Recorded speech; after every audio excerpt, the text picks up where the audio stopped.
Hello friends, कैसे हो सभी लोग। दोस्तों happy new year all of you. दोस्तों कैसे चल रहे हैं आपके DEd SCID first year exam preparation.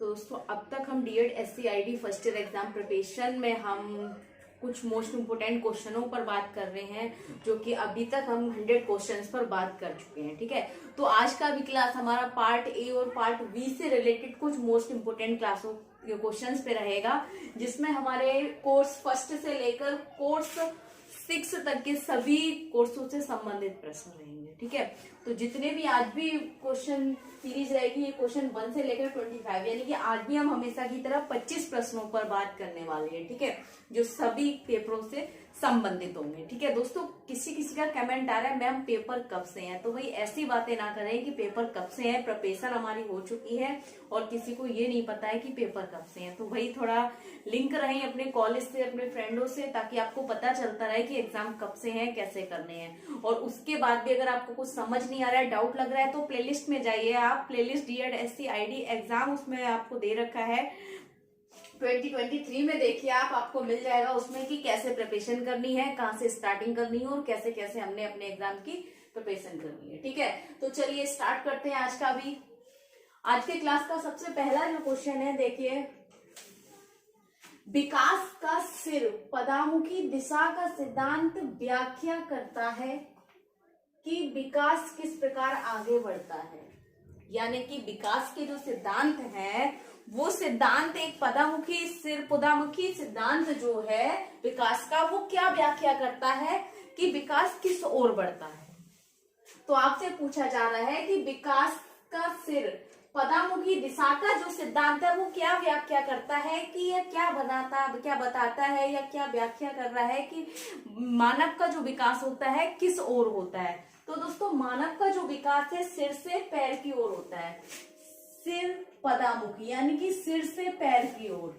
तो सिर पदामुखी दिशा का सिद्धांत जो है वह यह कहता है कि मानव विकास सिर से पैर की ओर होता है। सिर से पैर की ओर होता है, पैर की ओर। ठीक है, अब कैसे होता है एग्जाम्पल देखिए दोस्तों। सिर से पैर की ओर जब बच्चा जन्म लेता है तो सबसे पहले उसमें क्या क्या मतलब क्या डेवलप होता है उसकी। जब बच्चे ने जन्म लिया उसके बाद धीरे धीरे वो क्या करता है, धीरे धीरे अपनी गर्दन को घुमाता है। ठीक है, धीरे धीरे गर्दन को संभालना सीखता है। उसके बाद उसके जो शोल्डर्स हैं वो चलाना सीखता है धीरे धीरे। ठीक है, फिर वो हाथ घुमाता है, चलाता है। उसके बाद उसकी उंगलियां चलती है, यानी कि पहले उसके सिर का या मस्तिष्क का या गर्दन का कह सकते हैं उसका विकास होता है धीरे धीरे। ऐसा तो नहीं है कि बच्चा जन्म लेते ही चलना शुरू कर देता है, दौड़ना शुरू कर देता है, बैठना कूदना शुरू कर देता है। नहीं, सबसे पहले गर्दन संभालता है। ठीक है, अपनी मांसपेशियों को संभालता है, धीरे धीरे हाथ चलाना शुरू करता है। फिर क्या है, कमर के सहारे बैठना शुरू करता है, धीरे धीरे खड़े होना शुरू करता है, सपोर्ट के साथ खड़ा होता है, धीरे धीरे चलना शुरू करता है। यानी कि सिर पदामुखी का सिद्धांत यही कहता है विकास का कि मानव विकास जो है सिर से के पैर की ओर होता है। ठीक, और ये आपका जो कोर्स 3 से कोर्स 2 के लिए मोस्ट इंपोर्टेंट है। ठीक है ना, कोर्स 2 से क्वेश्चन नंबर 2 देखिए, सूक्ष्म गति कौशल का एक उदाहरण बताइए। सूक्ष्म गति क्या है दोस्तों, यानी कि हमारी जो फाइन मोटर स्किल है, सूक्ष्म गति कौशल, यहाँ पर सूक्ष्म गति कौशल फाइन मोटर स्किल। हमारे जो देखिए दोस्तों, हमारे जो ये फाइन मोटर और ग्रॉस मोटर दो प्रकार के हमारे स्थूल गामक और सूक्ष्म गामक। स्थूल गामक वे हैं जिसमें हमारे शरीर की बड़ी मांसपेशियां काम करती हैं, जैसे उठना, बैठना, कूदना, चढ़ना, उठाना, खींचना, धकेलना।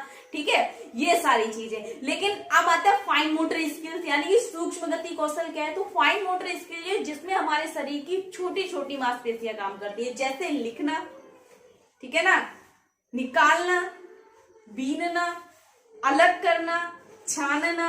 ठीक है, तो वे सारे कौशल आ जाते हैं हमारे सूक्ष्म गति कौशल में। तो सूक्ष्म गति कौशल का कोई भी एक उदाहरण ले लीजिए। आप ऐसे कर सकते हैं कि किसी दाने को उठाना, या किसी मोती को रखना, या अलग करना, छानना, या बीनना भी कह सकते हैं। और सबसे बेहतर जो अगर हम कहेंगे, जो लिखना हमारी जो है, इसमें क्या है, हमारी सबसे ज्यादा छोटी और बहुत ही सूक्ष्म कार्य किया जाता है।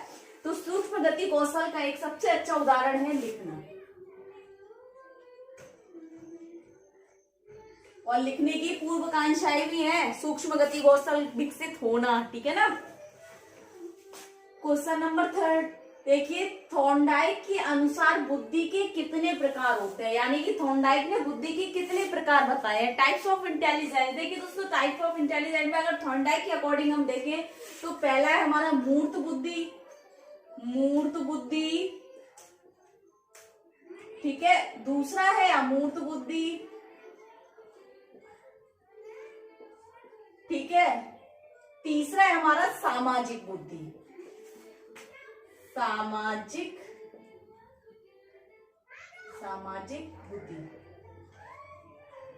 ठीक है। मूर्त बुद्धि हम उसको कहेंगे जो, जैसे मूर्त बुद्धि हम उन व्यक्तियों में पाई जाती है जैसे इंजीनियर्स हो गए, हमारे मैकेनिक हो गए, इंजीनियर्स हो गए, ये सभी क्या है ना, जैसे मशीनों के साथ कार्य करते हैं हमारे इंजीनियर्स जो हो गए, अलग अलग तरीके की मशीनें संभालना देखना, ठीक है। मूर्त बुद्धि यानी कि जो उनके सामने मूर्त रूप से कार्य है उसको करना। अमूर्त बुद्धि उन व्यक्तियों में पाई जाती है जैसे राइटर्स हो गए हमारे, ठीक है। और अगर हम बात करें हमारे साइंटिस्ट हो गए, ठीक, वो। और सामाजिक बुद्धि जैसे कि लीडर्स हो गए, हमारे काउंसलर हो गए, टीचर हो गए, इनमें सामाजिक बुद्धि पाई जाती है। मूर्त, अमूर्त और सामाजिक, आप एग्जाम्पल से समझ सकते हैं कि कौन सी बुद्धि क्या कार्य करती है, ठीक है।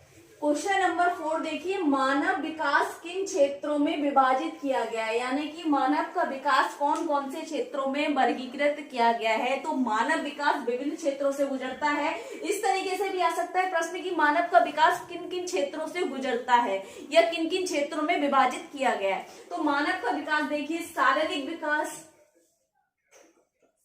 शारीरिक, ठीक है। सबसे पहले मानव का शारीरिक विकास होता है। देखिए दोस्तों, जितने भी विकास है ना, मानव विकास किस पर निर्भर है या आश्रित है या आधारित है।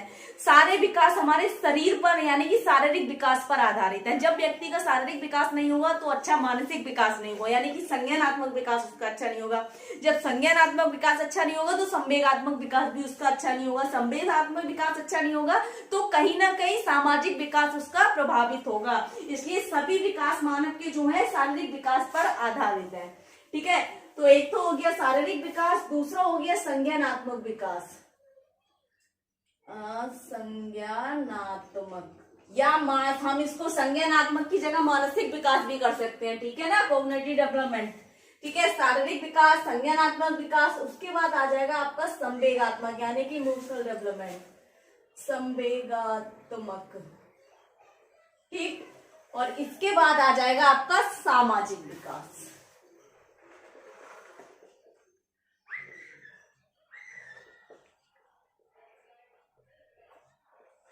1 2 3 4 यानी कि 4 विकासों से होकर गुजरता है मानव विकास। शारीरिक विकास, संज्ञानात्मक विकास, संवेगात्मक विकास और सामाजिक विकास। नेक्स्ट क्वेश्चन देखिए, तार्किक गणितीय बुद्धि से संबंधित कौन सा सिद्धांत है, यानी कि तार्किक गणितीय बुद्धि से संबंधित कौन सा सिद्धांत है। तो वह सिद्धांत है हमारा बहुबुद्धि सिद्धांत, जो कि हार्वर्ड गार्डनर ने दिया है। बहुबुद्धि सिद्धांत। एक चीज ध्यान रखना, कभी कभी प्रश्न इस तरीके से पूछ लेता है, तार्किक गणितीय बुद्धि बहुबुद्धि सिद्धांत से संबंधित है, किसने दिया है या ये कथन किसका है। तो आपको पता होना चाहिए हार्वर्ड गार्डनर ने दिया है बहुबुद्धि सिद्धांत, ठीक है ना।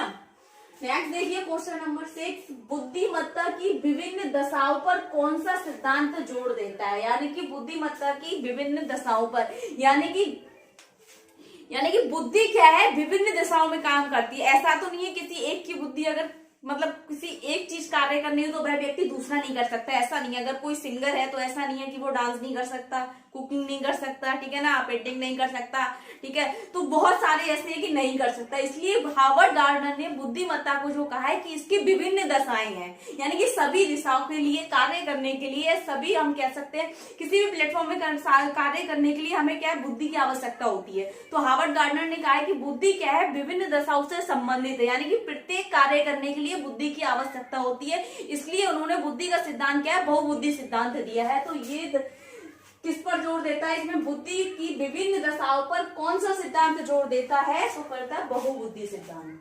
सेम बहुबुद्धि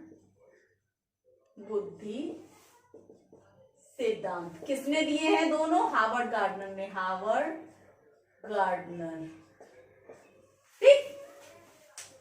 नेक्स्ट देखिए क्वेश्चन नंबर 7, शिक्षार्थियों की भिन्न अधिगम शैलियों को प्रभावी रूप से संबोधित करने के लिए शिक्षक को क्या करना चाहिए। यानी कि शिक्षार्थियों की, यानी कि कक्षा में जो छात्र हैं उनकी विभिन्न अधिगम शैलियों को प्रभावित रूप से संबोधित करने के लिए, यानी कि उनकी जो अधिगम शैलियां हैं, स्टाइल ऑफ लर्निंग जो है, उन्हें इफेक्टिव बनाने के लिए क्या करना चाहिए। तो शिक्षक को चाहिए कि वह विकास के सिद्धांतों की सहायता ले, या विकास के सिद्धांतों को ध्यान में रखें।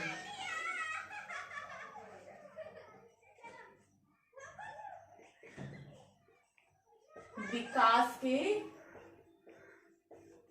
सिद्धांतों की सहायता ले, सिद्धांतों की सहायता ले।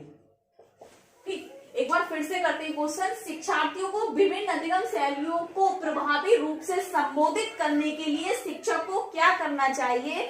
तो शिक्षक को विकास के सिद्धांतों को ध्यान में रखना चाहिए या विकास के सिद्धांतों की सहायता लेनी चाहिए। ठीक है, क्लियर हो जाएगा। क्वेश्चन नंबर 8 देखिए, किसने सबसे पहले बुद्धि परीक्षण का निर्माण किया था। दोस्तों, किसने सबसे पहले बुद्धि परीक्षण का निर्माण किया था। एल्फ्रेड विने ने, एल्फ्रेड विने। ठीक, नेक्स्ट देखिए क्वेश्चन नंबर 9, अवधारणाओं का विकास किस विकास से संबंधित है। अवधारणाओं मतलब किसी चीज का, किसी टॉपिक का, ठीक है ना, कॉन्सेप्ट क्लियर होना। अगर किसी छात्र को, किसी स्टूडेंट को किसी भी सब्जेक्ट का अगर कॉन्सेप्ट क्लियर होने लगता है, यानी कि कॉन्सेप्ट को वो समझने लगता है, तो कहीं ना कहीं उसमें किस चीज का विकास हो गया या कौन सा विकास डेवलप हो गया उसमें। तो कह रहे हैं अवधारणाओं का विकास किस विकास से संबंधित है। तो अवधारणाओं का विकास बौद्धिक विकास से संबंधित है। ठीक है ना, जब हम किसी चीज का कॉन्सेप्ट क्लियर करने लगते हैं तो कहीं ना कहीं हम अपनी बुद्धिमत्ता से उस चीज को समझने लगते हैं, अंडरस्टैंड लेवल बढ़ जाता है हमारा। तो किस विकास से संबंधित है ये, बौद्धिक विकास से संबंधित है, बौद्धिक विकास से। नेक्स्ट क्वेश्चन है हमारा क्वेश्चन नंबर 10 देखिए, बाल्यावस्था के अंतर्गत कौन सी दो अवस्थाएं आती हैं। दोस्तों देखिए, बाल्यावस्था के अंतर्गत कौन सी दो अवस्थाएं आती हैं, यानी कि जो हमारी विकास की अवस्थाएं हैं, मानव विकास की अवस्थाएं।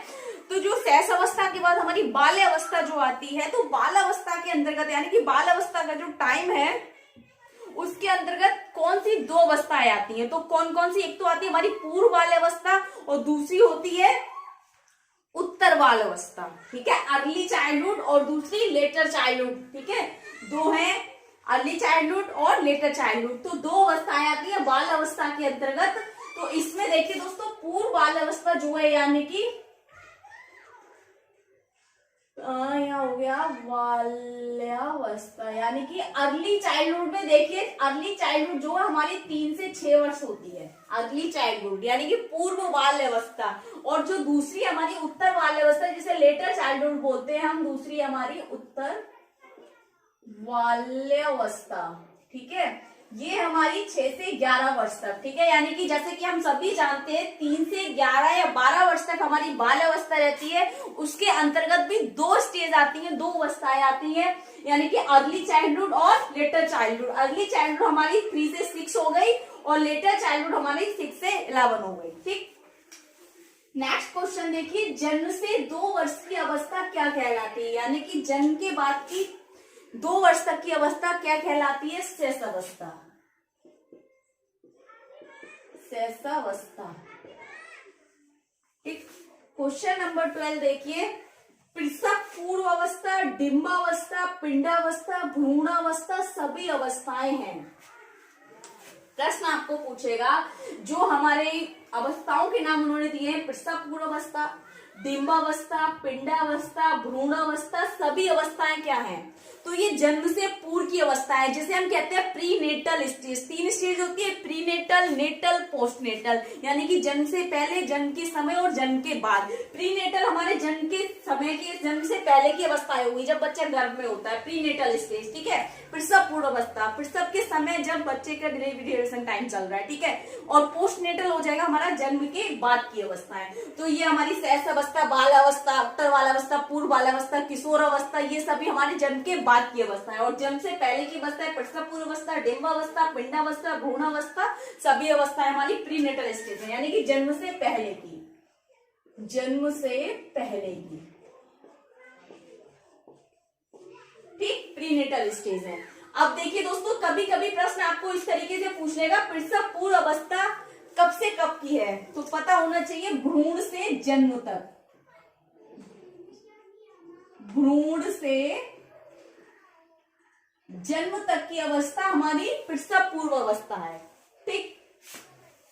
डिम्बावस्था हमारी है 0 से 2 सप्ताह तक, सप्ताह यानी कि जब बच्चा गर्भ धारण मां करती है 0 से 2 सप्ताह तक का जो समय होता है वो हमारी डिम्ब अवस्था होती है। पिंडावस्था होती है 2 से 5 सप्ताह तक, सप्ताह यानी कि 2 से 5 सप्ताह का समय हमारा पिंडावस्था कहलाता है। भ्रूणावस्था होती है हमारी 9 से,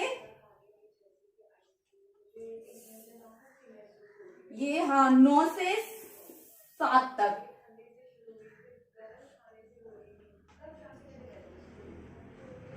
9 सप्ताह तक भ्रूण अवस्था, ठीक है। और ये कब तक चलती है, 9 सप्ताह से जन्म तक।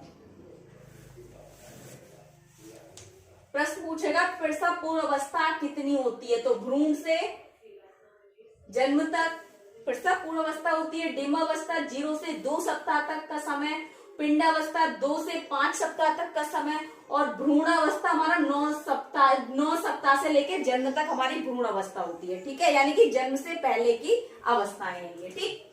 नेक्स्ट क्वेश्चन देखिए, क्वेश्चन नंबर 13 देखिए, प्रकृति पोषण विवाद में प्रकृति से क्या अभिप्राय है, यानी कि प्रकृति पोषण विवाद में प्रकृति से क्या अभिप्राय है, यानी कि प्रकृति पोषण में प्रकृति का क्या अर्थ है, ये प्रकृति को ही क्यों मतलब उन्होंने अभिप्राय दिया है प्रकृति पोषण में, ठीक है। तो नेचर वर्सेस नेचर में कहा गया है कि प्रकृति का क्या अभिप्राय है, तो प्रकृति का अभिप्राय आपको जैविकीय विशिष्टताओं से, जैविकीय विशिष्टताओं से और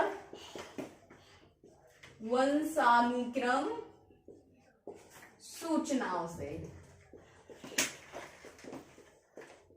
ठीक है। यानी कि प्रकृति से, यानी कि हमारा नेचर जो है, वातावरण जो है, उसी से ही तो हमें पता चलेगा हमारी जैविकीय विशिष्टताएं क्या हैं और वंशानुक्रम सूचनाएं क्या हैं, ठीक है। तो प्रकृति पोषण विवाद में जैविकीय विशिष्टताओं और वंशानुक्रम जो है किससे संबंधित है, प्रकृति से संबंधित है, ठीक। नेक्स्ट देखिए क्वेश्चन नंबर 14, उपनयन पोर्टेज आरंभ असेसमेंट टूल किस स्तर पर उपयोग किए जाते हैं। हमारा उपनयन जो है आकलन यंत्र है, यानी कि असेसमेंट टूल जो है किस एज पर उपयोग किए जाते हैं, जबकि ये सारे जो टूल हैं हमारे बौद्धिक असक्षम बच्चों के लिए हैं, यानी कि इंटेलेक्चुअल डिसेबल्ड बच्चों के लिए हैं। आप उपनयन हो गया, पोर्टेज हो गया, आरंभ हो गया, ठीक है। तो ये प्री स्कूल स्टेज पर किए जाते हैं दोस्तों, प्री स्कूल लेवल या स्टेज पर, ठीक।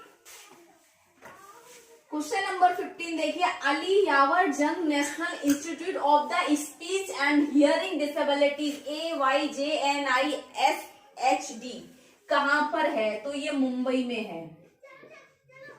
यानी कि जो हमारे कह रहे हैं, जो हमारे डेफ एंड डम स्टूडेंट है, यानी कि हमारे हेयरिंग इम्पेयर्ड बच्चे हैं, उनकी जो यूनिवर्सिटी है वो कहां पर है, कहां पर इनके लिए संस्थान खोला गया है, तो वो मुंबई में खोला गया है, ठीक है। क्वेश्चन नंबर 16 देखिए, राष्ट्रीय दृष्टि विकलांग व्यक्तियों के लिए अधिकारता संस्थान कहां पर है, देहरादून में है, NIEPVD देहरादून, बहुत अच्छी जगह है देहरादून। और दूसरा देहरादून में जो आपका ये इंस्टीट्यूट है विजुअल इम्पेयर्ड हैंडीकैप के लिए, तो दोस्तों बहुत अच्छे से बना हुआ है और बहुत अच्छी सुविधाएं प्रदान करता है। मैं वहाँ 8 साल मैंने वहाँ काम किया है NIEPVD में, ठीक है ना। तो बहुत ही अच्छा जगह है, यहाँ बहुत अच्छे से विजिट करने भी आते हैं, आप अपने कॉलेज के लिए भी रिकमेंडेड कर सकते हैं वहाँ के लिए, ठीक है ना। क्वेश्चन नंबर 17 देखिए, बौद्धिक विकलांग व्यक्तियों के अधिकारिता के लिए राष्ट्रीय संस्थान NIEPID कहां पर है, तो ये है दोस्तों हमारा सिकंदराबाद में, सिकंदराबाद में। ठीक, मनोविकास नगर, इसका पूरा एड्रेस है मनोविकास नगर सिकंदराबाद। ठीक, क्वेश्चन नंबर 18 देखिए, राष्ट्रीय बहुविकलांगता वाले व्यक्तियों के लिए आधिकारिकता संस्थान कहां पर है? NIEPMD कहां पर है? चेन्नई में।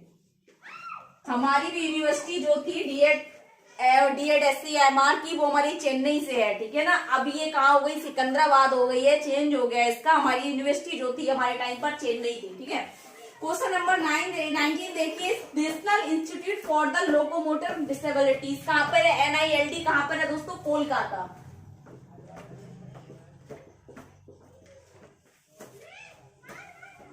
क्वेश्चन नंबर 20 देखिए, प्रकृति पोषण, नेचर वर्सेस नेचर में देखिए किससे संबंधित है?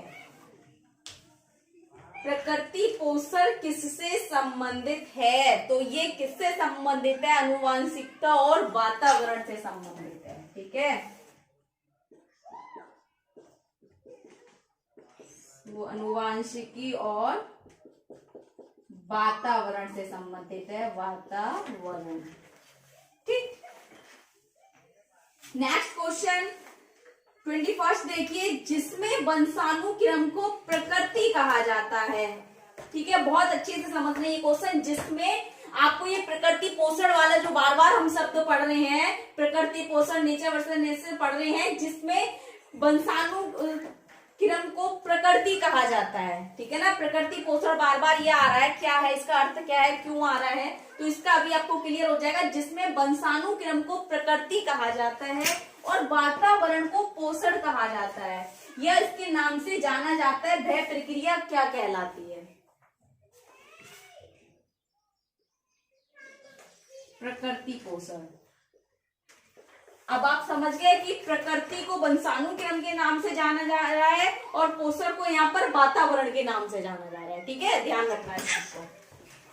क्वेश्चन नंबर 22 देखिए, लिखने से संबंधित अक्षमता को क्या कहा जाता है? लिखने से संबंधित जो अक्षमता है, यानी कि जिन बच्चों को लिखने से संबंधित डिसेबिलिटी है, तो ये लर्निंग डिसेबिलिटी का एक टाइप है। ठीक है, जिसे डिस्ग्राफिया नाम से जाना जाता है। किस नाम से जाना जाता है दोस्तों? डिस्ग्राफिया। डिस्ग्राफिया। ठीक है, बोलने लिखने पढ़ने संबंधी हमारी डिस्कैल्कुलिया हो गई, गणना संबंधित हमारी पढ़ने संबंधी डिसलैक्सिया हो गई, गणना संबंधी डिस्कैल्कुलिया हो गई। ठीक है, बहुत सारे टाइप हैं इसके। तो लिखने संबंधित अक्षमता जो है डिस्ग्राफिया है। क्वेश्चन नंबर 23 देखिए, पैराप्लीजिया सीपी में व्यक्ति का कौन सा अंग प्रभावित होता है? पैराप्लीजिया सीपी यानी कि हमारे जो प्रभावित अंगों के अनुसार सीपी के प्रकार बताए गए हैं। तो प्रभावित अंगों के अनुसार हमारा पैराप्लीजिया जो दूसरा टाइप है इसमें सीपी की क्लासिफिकेशन में पैराप्लीजिया। दोस्तों, पैराप्लीजिया में किसी व्यक्ति के 2 पैर प्रभावित होते हैं, यानी कि केवल वो 2 पैरों से विकलांग हो रहे, यानी कि पैराप्लीजिया में उसके दोनों पैर प्रभावित हो जाएंगे। हाथ भी ठीक रहेगा, पूरा धड़ ठीक रहेगा, लेकिन कहीं ना कहीं जिसे पैराप्लीजिया सीपी होगा उसके 2 पैर प्रभावित हो जाएंगे। और ऐसे ही अगर हम मोनोप्लीजिया की बात करें, मोनो में क्या होगा? कोई एक अंग हो जाएगा, चाहे वो एक हाथ हो जाए या एक पैर हो जाए। ठीक है, पैराप्लीजिया में 2 पैर।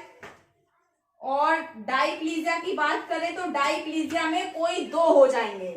ठीक है, और अगर हम कोई 2, चाहे एक हाथ, एक दोनों हाथ हो जाए, दोनों पैर हो जाए। ठीक है, अगर हम उसमें हेमेप्लीजिया की बात करें यहाँ पर, तो हेमेप्लीजिया में क्या है? हाफ साइड होता है, यानी कि एक तरफ का हाथ होगा, अगर लेफ्ट होगा तो लेफ्ट उसका लेग होगा, लेफ्ट ही उसका हेड होगा, यानी कि कोई एक तरफ की चीज उसकी प्रभावित होगी। ठीक है ना, एक ही तरफ का, एक साइड का हाथ और एक साइड का पैर उसका हेमोप्लीजिया में प्रभावित होता है। क्वाड्रिप्लीजिया में कोई 3 प्रभावित होते हैं, लाइक इस तरीके से, ये यानी कि दोनों पैर प्रभावित हो गए उसके और एक हाथ प्रभावित हो गया, इस तरीके से। ठीक, नेक्स्ट देखिए क्वेश्चन नंबर 24, सिर का आकार अत्यधिक बड़ा होने पर जिसमें सेरेब्रल स्पाइनल फ्लूइड होना किस स्थिति से संबंधित लक्षण है? यानी कि सिम्टम्स उन्होंने बताया है एक्सप्लेन करके कि किसका ये सिम्टम्स है, कौन सी कंडीशन है, कह रहे हैं कि सिर का आकार, किसी व्यक्ति का सिर का आकार जो है सामान्य से बहुत ज्यादा बड़ा है, ठीक है ना, और उस बड़े होने का कारण ये है कि उसमें सेरेबल स्पाइनल फ्लूइड भरा हुआ है। तो किस कंडीशन का ये लक्षण है, तो ये है हमारा हाइड्रोसेफेलिस, हाइड्रोसेफेली, हाइड्रोसेफेलिस, ठीक है। हाइड्रोसेफेलिस एक ऐसी कंडीशन है जो इंटेलेक्चुअल डिसेबिलिटी का मेडिकल टाइप है ये, ठीक है ना, जो मेडिकल हमने क्लासिफिकेशन किया है इंटेलेक्चुअल डिसेबिलिटी का, उसमें हाइड्रोसेफेली, माइक्रोसेफेलिस, क्रिटिनिज्म, डाउन सिंड्रोम आता है। तो उसी का एक प्रकार है कि जब बच्चे के सिर का आकार बहुत बड़ा होता है और उसमें सेरेब्रल स्पाइनल फ्लूइड भर जाता है, जिसके कारण बच्चा क्या इंटेलेक्चुअल डिसेबल हो जाता है, तो जिसे हाइड्रोसेफेली नाम से जाना जाता है, ठीक है। नेक्स्ट क्वेश्चन देखिए, क्वेश्चन नंबर 25, किसी कार्य को छोटे छोटे भागों में बांटना और प्रक्रिया को सरल करना क्या कहलाता है। यानी कि किसी भी टास्क को आपने क्या कर दिया, छोटे छोटे कार्यों में बांट दिया, यानी कि किसी टास्क का जो प्रोसेस था करने का बहुत ज्यादा टाइम का था, लेकिन हमने क्या किया, किसी चीज को बहुत छोटे छोटे भाग दे दिए उसको, ठीक है। तो किसी कार्य को छोटे छोटे भागों में बांटना और उस प्रक्रिया को क्या कर दिया हमने, इजी कर दिया, सरल कर दिया, तो वह प्रक्रिया कहलाती है हमारी टास्क एनालिसिस, ठीक है ना, यानी कि कार्य विश्लेषण, कार्य विश्लेषण, ठीक। तो आज पूरे हमारे 25 क्वेश्चन क्लियर हो चुके हैं, और इसमें भी अगर आपको कुछ डाउट लग रहा है या कुछ पूछना है, कुछ गलत लग रहा है या कुछ समझ नहीं आया, तो कमेंट बॉक्स में आप लोग कमेंट कर सकते हैं। बाकी कुछ समझ नहीं आ रहा है एग्जाम से रिलेटेड, अगर आपका कोई क्वेश्चन है तो व्हाट्सएप भी कर सकते हैं, यूट्यूब पर भी कमेंट कर सकते हैं, लेकिन केवल आप स्टडी से रिलेटेड ही कुछ पूछेंगे, ठीक है ना, और कॉल नहीं करेंगे, केवल मैसेज करेंगे। Thank you so much.